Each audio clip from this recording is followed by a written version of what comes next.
Desde siempre, el ser humano ha consumido toda clase de drogas, bien para curarse o por mero placer.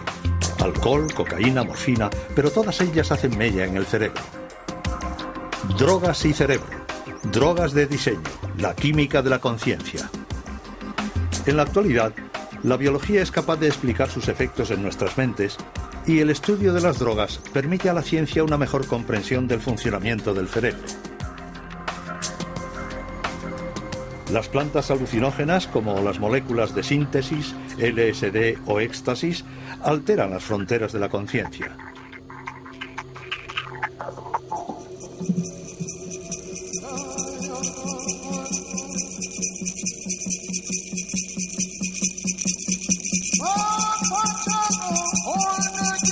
Peyote, setas, ayahuasca.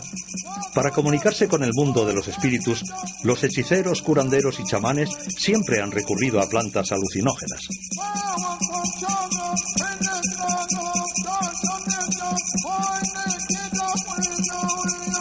Para el psiquiatra Marc Valeur, esta función ritual hace de los alucinógenos las drogas más antiguas del mundo. En la sociedad, el uso de alucinógenos ha ocupado siempre un lugar aparte. Podemos pensar que los alucinógenos son probablemente las primeras drogas conocidas por la humanidad a través del reencuentro con las setas. Se sabe bien que ciertos teóricos han hecho de este reencuentro con los alucinógenos el mismo inicio de la humanidad. Es posible que las primeras religiones del mundo hayan nacido del culto bajo setas alucinógenas entre los sumerios y babilonios. Y también se sabe que en las culturas chamánicas el uso de alucinógenos es el modo privilegiado de contactar los hombres con los dioses, el mundo profano con el mundo sagrado.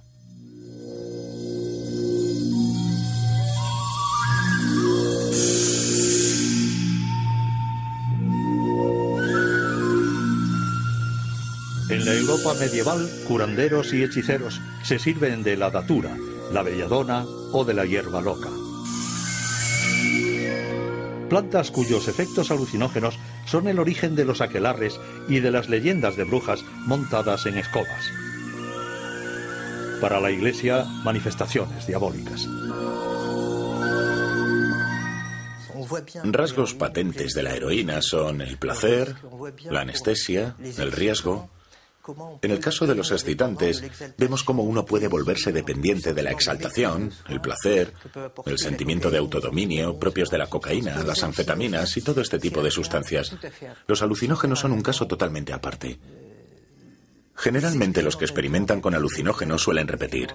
Se trata de personas que disfrutan de este tipo de experiencias, a quienes les gusta el sentimiento de despersonalización, que prefieren esa sensación de viaje. En el siglo pasado, escritores y artistas redescubren los alucinógenos.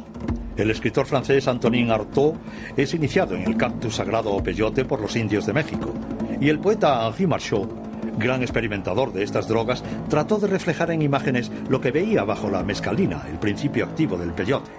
Lorsqu'on me proposa de faire un film sur les visions mescaliniennes, je déclarai et répétais, et le répète encore, que c'est entreprendre l'impossible. Quoi qu'on fasse, cette drogue est au-delà. Je dirais encore de ces images, et d'avance, qu'elles sont insuffisantes.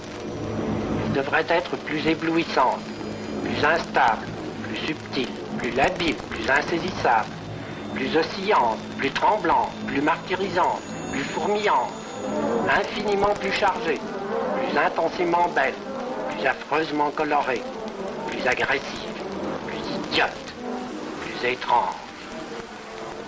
Quant à la vitesse, elle est telle que toutes les séquences réunies devraient tenir en 50 secondes. Sin las ratas y los ratones, jamás hubiéramos podido estudiar los efectos de las drogas.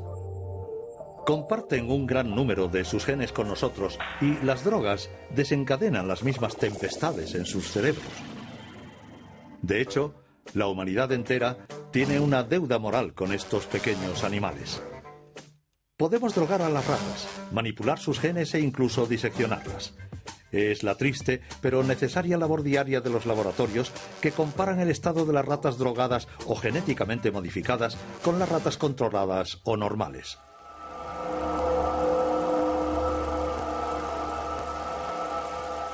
Para surtir efecto, el LSD, como todas las drogas, boicotea el sistema de comunicación del cerebro. Pues nuestro cerebro se pasa la mayor parte del tiempo hablando consigo mismo. Su buen funcionamiento se basa en el diálogo incesante entre nuestros 100 millones de células nerviosas, las neuronas. Para hacer circular la información, las neuronas envían mensajeros químicos denominados neurotransmisores. Bien sea el dolor, el placer o el ritmo en el intercambio de información, los neurotransmisores regulan un equilibrio sutil y complejo del que depende el conjunto de las funciones de nuestro organismo. Entre cada neurona existe un pequeño espacio en el que reina una intensa actividad. Es aquí, en la sinapsis, en donde actúan los neurotransmisores. Para hacer circular la información de una neurona a otra, se dirigen a sus receptores correspondientes.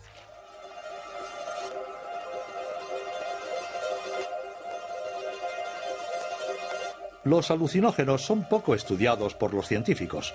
Franz Vollenweider dirige uno de los escasos equipos en el mundo que se dedica al estudio de sus mecanismos de acción en el cerebro. Yo estaba personalmente interesado en el fenómeno de la pérdida de las fronteras del ego. Y drogas como el LSD son unas de las pocas drogas o sustancias que se pueden usar en condiciones experimentales que inducen a este género de estado. No existen otras drogas que produzcan una alteración tan profunda de las fronteras del ego. Comienza con un apaciguamiento de la relación entre el cuerpo y el entorno. La mente se modifica tanto que uno piensa que se funde con el entorno o incluso con el cosmos en un estado de éxtasis. Por tanto, es una experiencia profunda y no tenemos ni idea de cómo ocurre eso.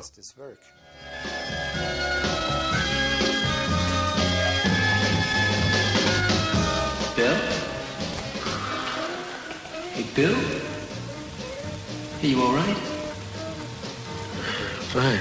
Good. Good. What's going on? Colors. 1,000 colors are floating. No, just float with it, man. You know, let it carry you down the stream. And go where it wants to go.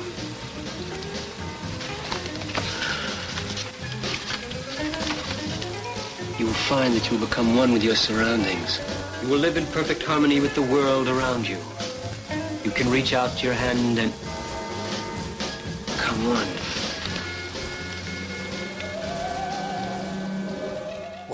Lo que hemos encontrado, junto a otro grupo de gente, es que esta pérdida de las fronteras del ego puede ser más importante que las alucinaciones que ciertas personas experimentan cuando toman esas drogas.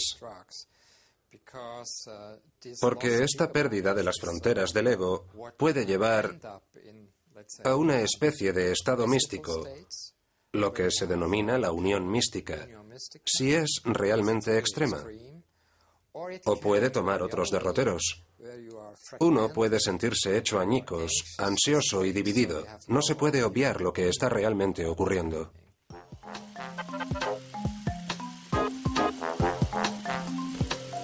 La presse entière s'est emparée du plus mystérieux et du plus tragique fait divers de ces dernières années, l'affaire du pain qui rend fou. La paisible petite ville de Pont-Saint-Esprit a été la proie de ce mal inexplicable qui a frappé près de 200 personnes. Des crises de folie hallucinatoires dues à la présence dans le pain de l'ergotine, le poison des céréales, ont fait plusieurs morts.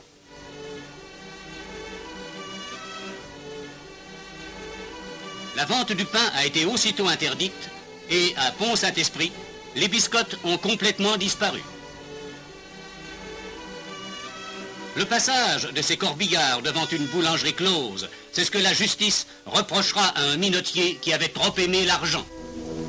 Esa aldea francesa se intoxicó debido al cornezuelo del centeno.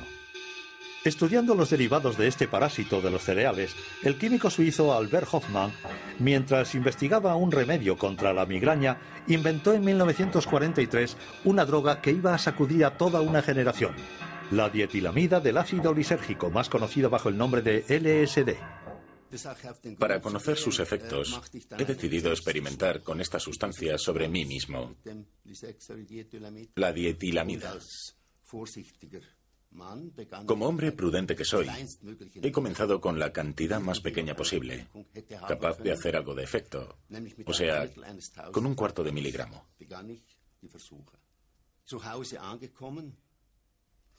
Cuando ha hecho efecto, me he encontrado en un estado psíquico extremadamente raro. Lo que me rodeaba era tan extraño que creía volverme loco. Fue unas horas más tarde cuando me di cuenta de que los síntomas iban desapareciendo, de que podría disfrutar plenamente de este estado de consciencia extraordinaria. Era totalmente sensible a todo lo que sucedía a mi alrededor. Ya no percibía los sonidos como agresivos. Al contrario, eran atractivos, bonitos y profundos. Los colores también se habían vuelto agradables. Toda la atmósfera se volvía positiva. En alguna parte el mundo se había convertido en maravilloso.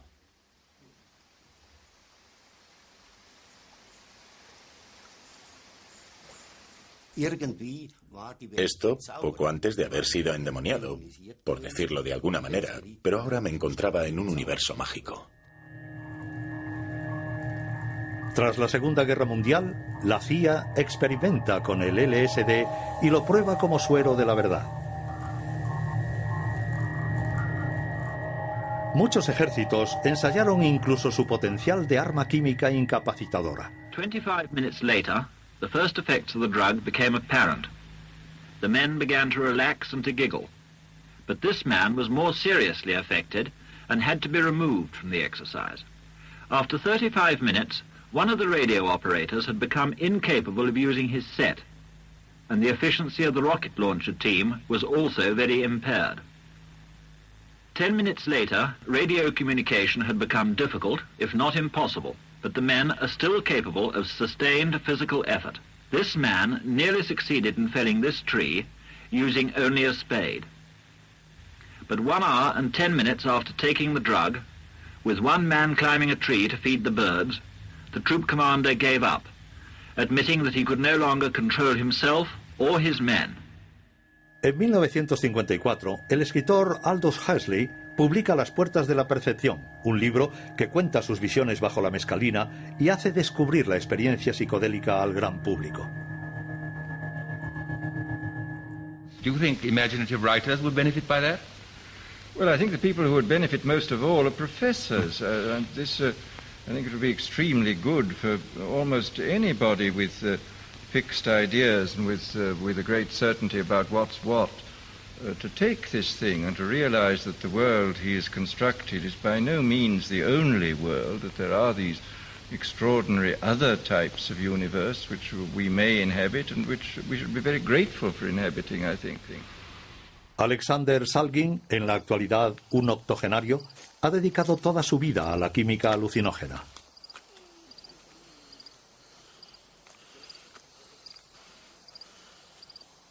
En su pequeño laboratorio casero cerca de San Francisco, ha inventado más de 150 moléculas psicodélicas.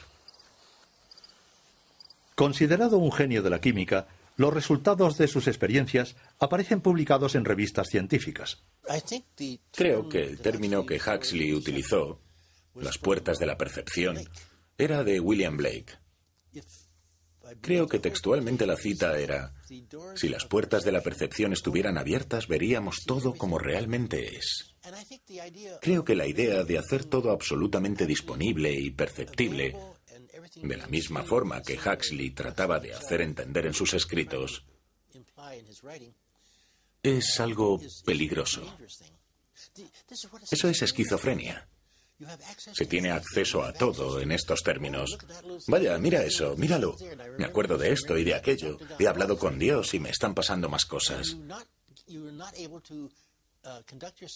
uno no es capaz de comportarse socialmente de una manera segura. Por tanto, hay un lado negativo en abrir las puertas de la percepción.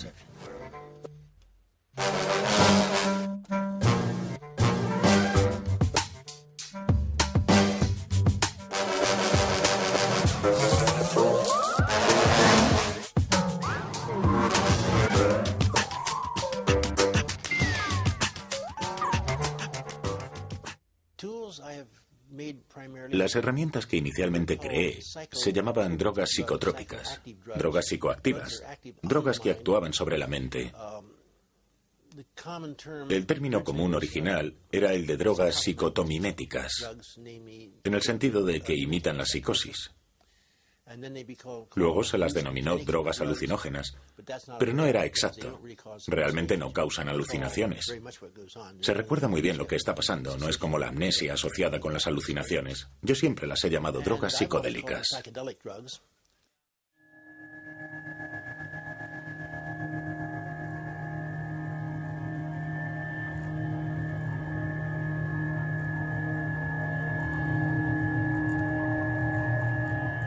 En los años 40 y 50, unos psiquiatras estadounidenses se interesaron por el LSD, el cual inducía estados próximos a la psicosis, para tratar de comprender los mecanismos de la esquizofrenia.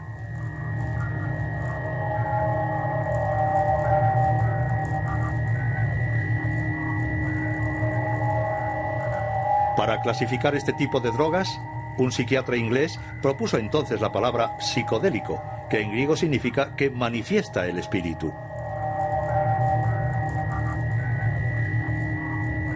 A principios de los años 60, un profesor de psicología de Harvard, Timothy Leary, se erige en papa del LSD.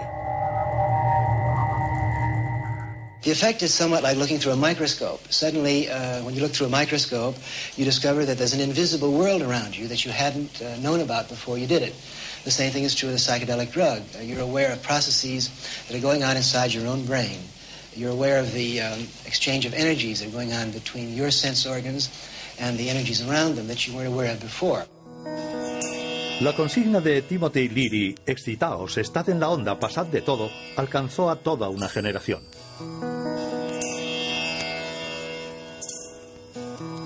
El escritor Ken Kesey, autor de la célebre novela Alguien voló sobre el nido del cuco, contribuye largamente a la difusión del ácido, sobrenombre del LSD.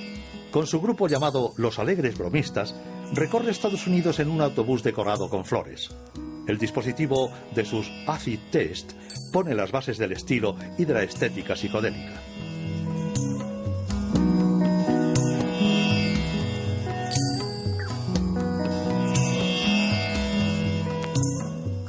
El consumo de las drogas psicodélicas estalla en plenos años 60. El ácido se convierte en un modo de vida y acompaña al movimiento hippie, al hervor artístico y musical de la contracultura y de la corriente pacifista.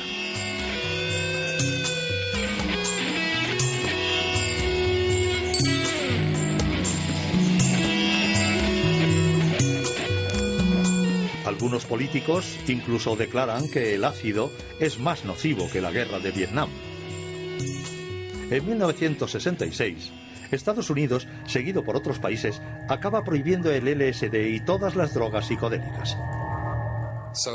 Entonces se hizo muy difícil para los psiquiatras y otro personal médico utilizar este tipo de drogas como herramientas de investigación.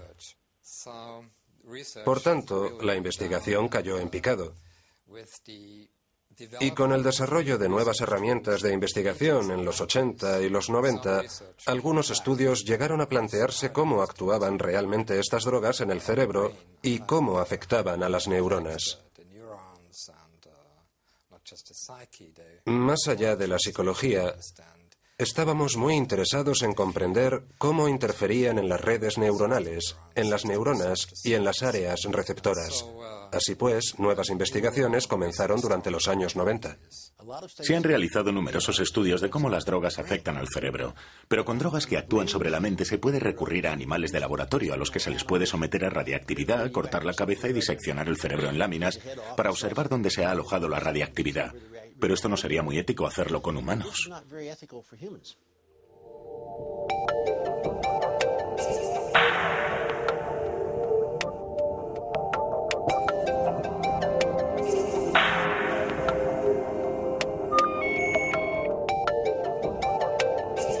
There seems to be an interaction between the effects of the drug and stress. When you give a large dose of either mescaline or LSD, one of the things that you notice is it produces catatonic behavior. Like this animal had a large dose of LSD, and you can see how relaxed he is, and you swing him around. the difference between a rat without any hallucinogen. One of the main things, you put him in a very bizarre posture and he just stays there, which is not true for a normal animal.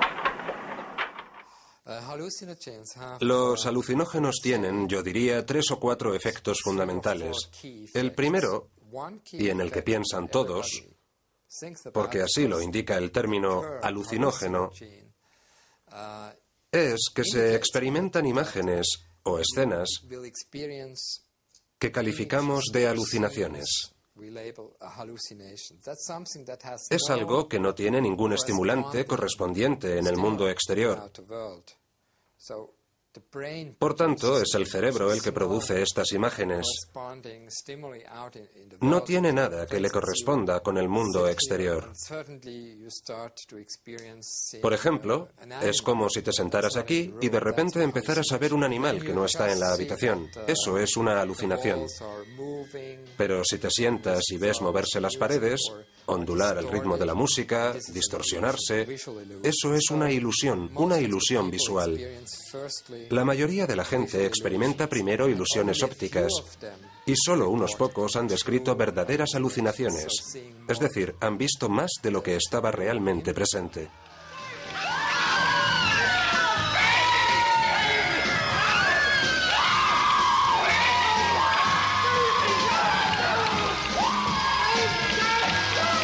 Take you to the hospital. Bill, you're okay. Bill, the doctor will give you some medicine. Now, you're okay now. Bill, can you hear me?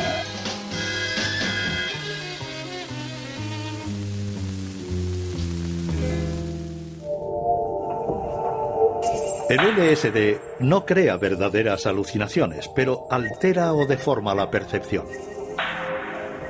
Este efecto es debido a su acción sobre las redes de un neurotransmisor que se llama serotonina.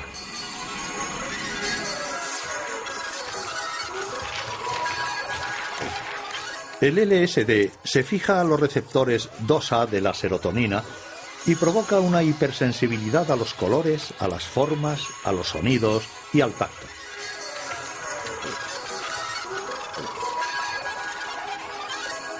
El LSD perturba también los circuitos de los otros neurotransmisores. El glutamato es un acelerador de la información. Su activación explica la rapidez y los problemas de raciocinio. La estimulación de los circuitos de la dopamina explica, por su parte, la sensación de euforia. Hay una serie de efectos secundarios, una cascada de efectos. Lo que tratamos de comprender es cómo esas alteraciones están relacionadas con las alteraciones de la percepción o de la psicología que vemos con este tipo de drogas. A principios de los años 90 hacen su aparición nuevas técnicas de imágenes cerebrales. La tomografía, mediante la emisión de positones, y las imágenes por resonancia magnética funcional permiten observar zonas del cerebro activadas por las drogas. Franz Bollenweider y su equipo decidieron retomar desde cero el estudio de los alucinógenos con estas nuevas herramientas.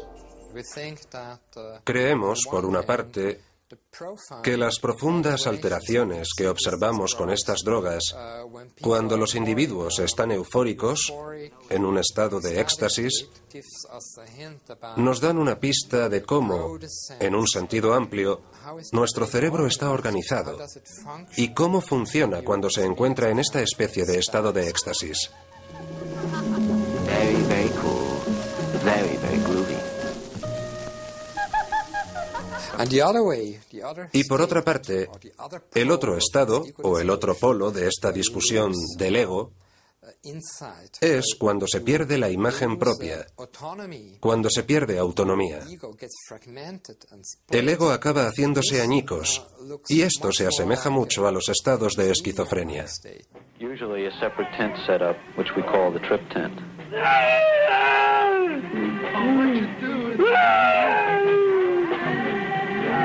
When a person comes in with this type of problem, the only way you can make contact is physically, by hugging them, holding their hand, and trying to make them feel the presence of your body. And by holding a person, you give them a certain reality, the feeling of someone near them, someone who's helping them.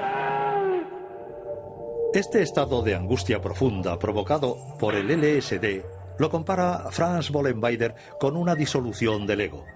En el cerebro, esta sensación es debida a una hiperactivación del tálamo, el centro de procesamiento de la información, pero también a una hipoactividad del córtex, un estado cerebral que se da en los esquizofrénicos. En cuanto al estado estático, Franz Vollenweider lo relaciona con un sentimiento de plenitud oceánica, debido a una gran actividad en varias zonas del córtex y a una bajada de guardia de la amígdala, que controla el miedo. Hasta ahora no tenemos pruebas de que los alucinógenos clásicos del tipo LSD provoquen adicción.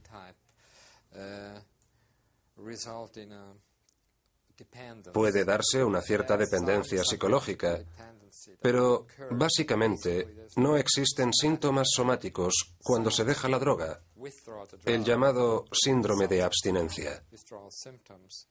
Es algo único de estos alucinógenos.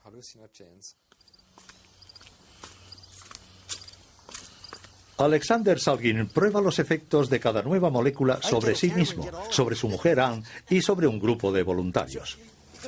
You're being recorded for posterity. Okay. Empiezan con dosis pequeñas, luego las aumentan progresivamente y anotan en cada etapa todas sus observaciones.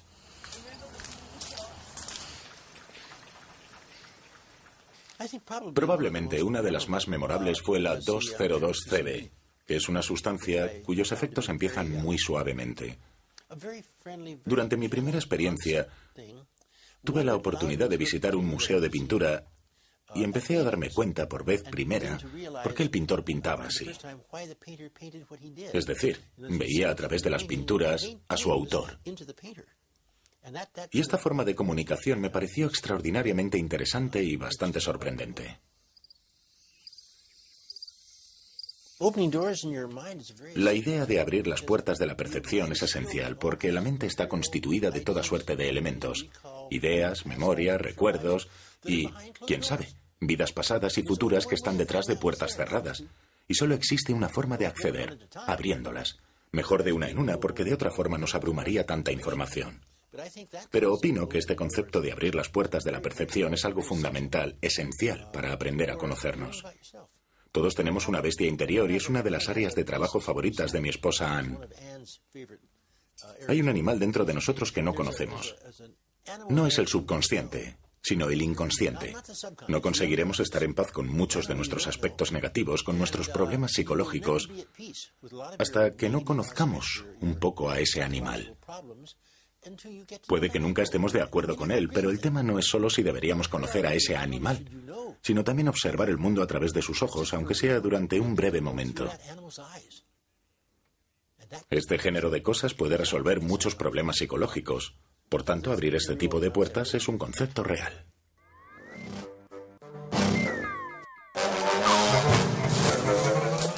Si Alexander Salgin abre las puertas de su propia percepción con la química, también conoce los riesgos. Su experiencia personal no le convierte para nada en un prosélito de la vida psicodélica.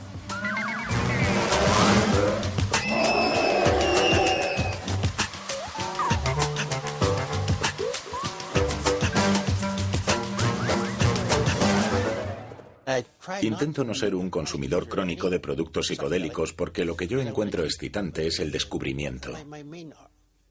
No la explotación, sino el descubrimiento. Y quiero mantenerme capaz de hacerlo. El descubrimiento más famoso de Alexander Salgin es el éxtasis, que se convertiría en la droga más popular entre los jóvenes. De hecho, la molécula del éxtasis, la MDMA, fue inventada y patentada en Alemania en 1914, sin que se le encontrara una utilidad. Alexander Salgin se interesó por ella en los años 70 y le encontró un perfil muy particular. Era una especie de producto químico nada interesante, pero que estaba ahí y nadie le prestaba atención.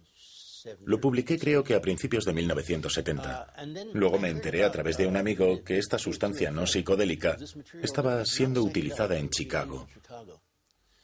Así que analicé su estructura, la sinteticé y creé un compuesto fascinante. Mi relación principal con la sustancia es que fui el primero en describir su acción sobre el hombre. Pero yo no soy en ningún caso su inventor. Publiqué un texto con un par de personas más en una revista científica y lo presentaba como algo que abría la actitud de una persona hacia sí mismo. A su vez, sugerí firmemente que sería una buena herramienta terapéutica. Y efectivamente fue utilizada en psicoterapia durante 3 o 4 años en varios lugares del mundo hasta que fue declarada ilegal. Todas estas drogas del tipo MDMA son muy diferentes, por ejemplo, de los alucinógenos. Primero, porque no producen alucinaciones. Es inusual. Quizás solamente con dosis altas. Y segundo, porque facilitan el buen estado de ánimo, estimulan la comunicación. Algunos las denominan drogas prosociales.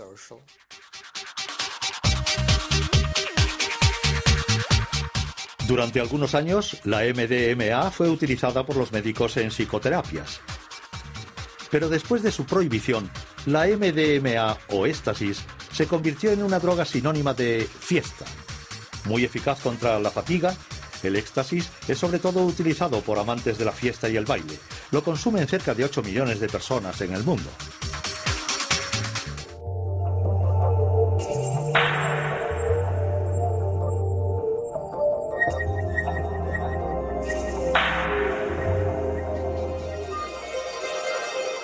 Como el LSD, el éxtasis actúa sobre el circuito de la serotonina, un importante regulador del estado de ánimo, pero también alcanza a otro mecanismo.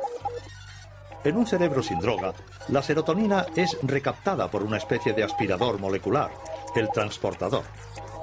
Esta limpieza permite a la sinapsis mantenerse preparada para recibir otro mensaje. El éxtasis bloquea este transportador. Un torrente de serotonina se vierte entonces en las neuronas y provoca una sensación de alegría y empatía. El problema es que las reservas de serotonina se vacían completamente. Las neuronas ya no pueden funcionar como antes. Si uno toma 2, quizás 3 comprimidos de esta droga, creemos que los almacenes de serotonina se vacían. Son necesarios 2 o 3 días para que vuelvan a llenarse de nuevo. Es lo que típicamente le ocurre a aproximadamente 1/3 de los sujetos estudiados. Con una sola dosis, afirman que después de 2 o 3 días sienten una especie de tristeza a mitad de la semana. A escala celular, el éxtasis actúa sobre las neuronas con serotonina. Con las técnicas de la imagen aplicadas a la medicina, ahora se puede determinar qué regiones del cerebro son alcanzadas por la droga.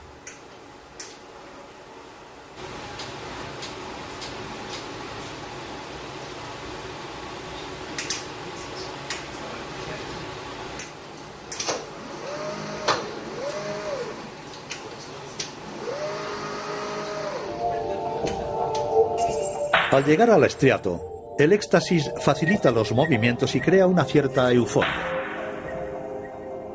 También actúa sobre la amígdala, lo que explica la desaparición de los miedos, tanto de los demás como de sí mismo, y genera esa famosa empatía que buscan sus consumidores. Pero el éxtasis alcanza también a varias zonas del córtex, como el córtex prefrontal, la sede de las facultades intelectuales.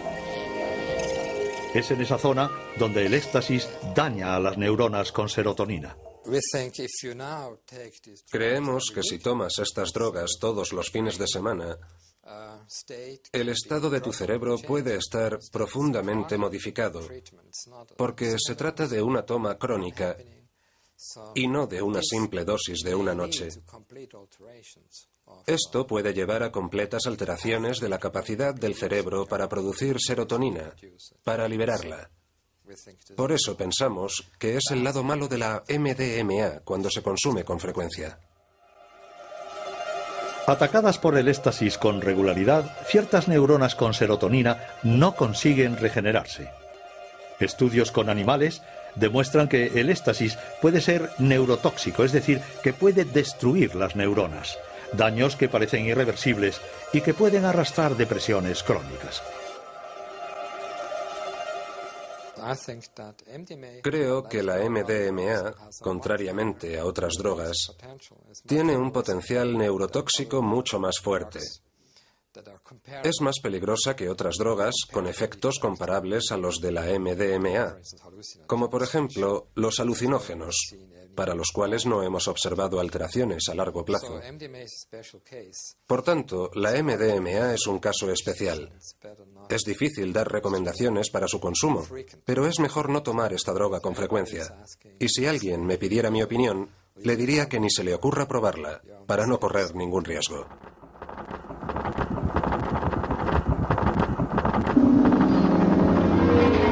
A pesar de estos riesgos, ciertos psicoterapeutas se interesan por el éxtasis en tanto que herramienta. Sobre todo para ayudar a pacientes que sufren el síndrome del estrés postraumático.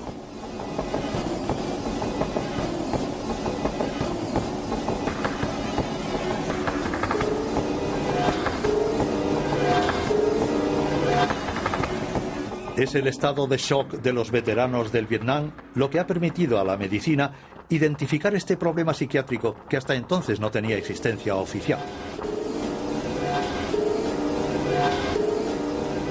En España, el psicólogo José Carlos Bouso ha prescrito pequeñas dosis de MDMA a pacientes víctimas de violaciones o agresiones sexuales.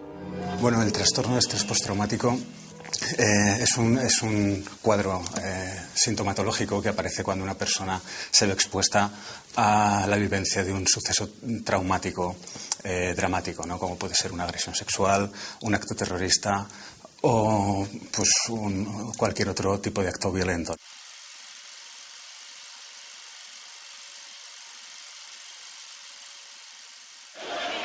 La bombe humaine a explosé en plein cœur du grand marché de Tel Aviv. Une trentaine de blessés sont immédiatement évacués vers les hôpitaux, 2 dans un état critique. Il y a au moins 3 morts, parmi lesquels le terroriste. Selon les services israéliens, il avait 18 ans, il est venu d'un camp de réfugiés proche de Naplouse et serait passé par Jérusalem. Plusieurs personnes sont en état de choc. La gente pues revive de manera incontrolada el suceso con la misma carga e intensidad emocional con la que se vivió cuando ocurrió. También tienen pensamientos intrusivos, las imágenes se les aparecen en la mente o tienen pensamientos muy distorsionadores o muy estresantes respecto al suceso traumático, y están en una situación también permanente de hiperactivación, como alerta a cualquier estímulo del medio que pueda repetir el suceso traumático. Y esto además se acompaña generalmente pues de una alta comorbilidad, con depresión, con trastornos obsesivos compulsivos. En definitiva, las personas que viven o que sufren trastorno de estrés postraumático tienden a ver al mundo como algo amenazante y a verse a sí mismos como incapaces para poder actuar dentro de ese mundo.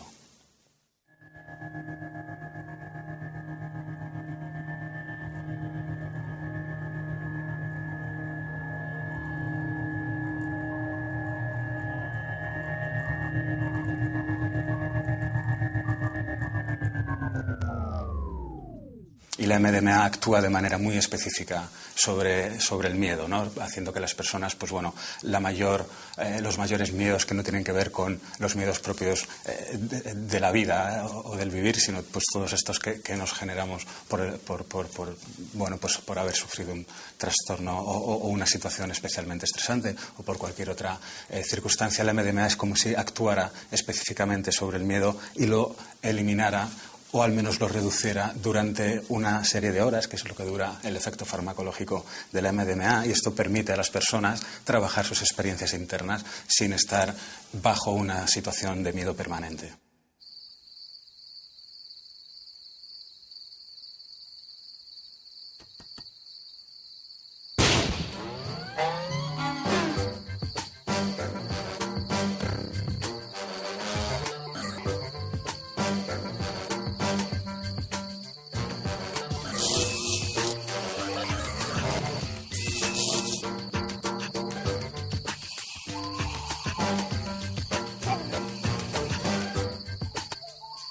Los pacientes de José Carlos Bouso solo tomaban pequeñas dosis de éxtasis.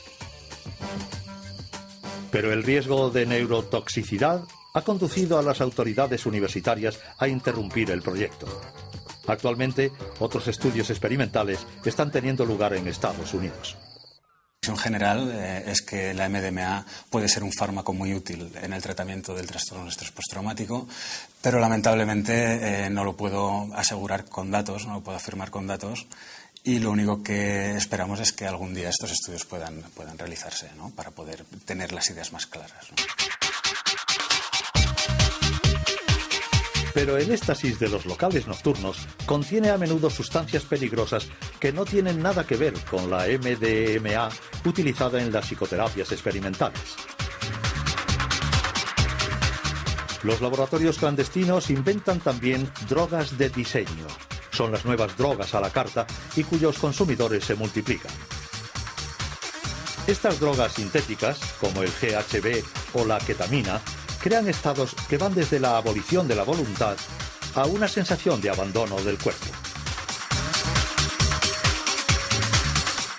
Es difícil describir los efectos de la ketamina, por ejemplo.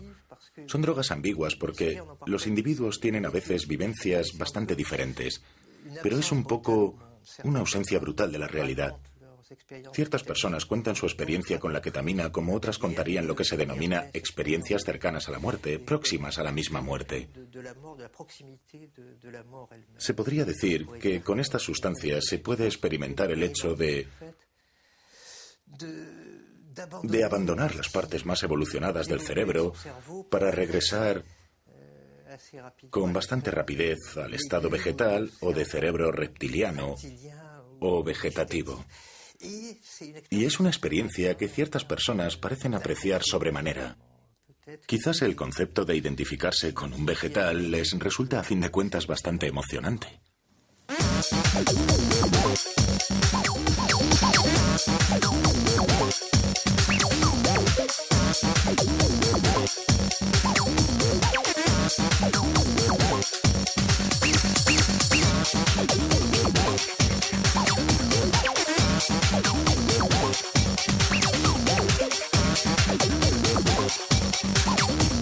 Yo creo que actualmente el consumo recreativo va más hacia el policonsumo, ¿no?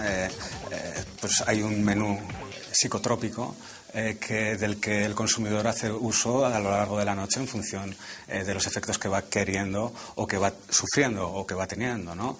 Pues si tienes estimulación, tomar un poquito de depresor para poder tal, o si estás un poco bajando de los efectos de una tal, tomar un poco más. Es decir, jugar con las distintas sustancias, aunque en realidad esta es la imagen más dramática que podemos tener de los consumidores. Por otra parte, esto también está ocurriendo en la sociedad tal normal de a pie de calle, ¿no? Cada vez tenemos más drogas o más sustancias de las que se llaman drogas de estilo de vida. Por ejemplo, pues Viagra para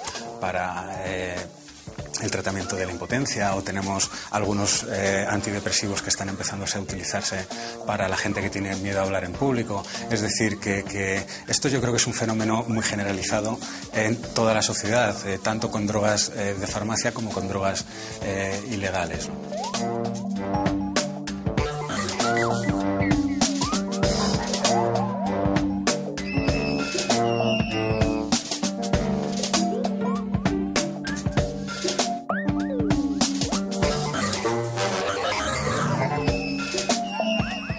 Interrogados sobre lo que serán las drogas del mañana, científicos y psiquiatras piensan primero en los tratamientos médicos.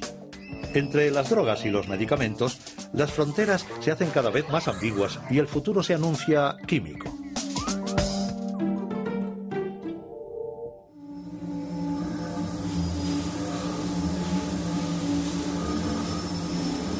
La civilización es esclava de las pastillas, una pesadilla que ya describió Aldous Huxley en 1932.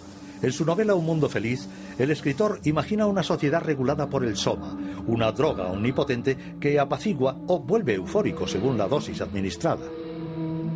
You do, of course, anticipate this world of tranquilizers and pep drugs and truth drugs in your novel Brave New World, to some extent. Yes, I was, of course, there. I projected these things 500 or 600 years into the future, and it is rather alarming to find that only 27 years later, quite a number of these forecasts have already come true, and come true with a vengeance. Es difícil saber lo que serán las drogas del mañana porque estamos en un mundo que es probablemente cada vez más abiertamente químico, algo muy criticado por algunos. Vemos claramente que los medicamentos, la utilización de las moléculas psicoactivas se aplican más a menudo en cuadros terapéuticos en el sentido de tratamiento de las enfermedades mentales. Es el problema del tratamiento de la depresión. No se sabe muy bien dónde está la frontera entre la normalidad y la depresión. Lo mismo ocurre con la angustia. No se sabe de cierto a partir de qué duración de la crisis de ansiedad hay que aplicar el tratamiento. Y lo mismo ocurre con el problema del tratamiento del insomnio, etc. El consumo de antidepresivos, de ansiolíticos y de sedantes en los países desarrollados está conociendo un crecimiento vertiginoso. Este recurso sistemático a la química saca a la luz numerosas preguntas sobre la evolución de nuestras sociedades y las exigencias que pesan sobre cada individuo. La realidad es que parece ser que ahora mismo las drogas del futuro se podría decir que son quizá los antidepresivos, ¿no? Probablemente debido a que los índices de depresión en el mundo occidental están incrementándose exponencialmente, pero si estas medicinas fueran eficaces o fueran tan eficaces como nos quieren hacer creer, pues a lo mejor habría menos índices de depresión también. Lo que quiero decir con esto es que la medicina del futuro debe ser la medicina que marque la sociedad y los problemas psicológicos de la sociedad y no al revés. Es decir, si vivimos en un mundo que va a tender hacia tener cada vez más problemas de ansiedad o más trastornos de ansiedad o más trastornos de depresión, lo suyo es que se fueran diseñando medicinas específicas para atajar este tipo de trastornos y no al revés, no porque tengamos unas medicinas muy costosas, muy caras y con un marketing excelente no tratar de encajar los distintos trastornos dentro de estas medicinas, ¿no?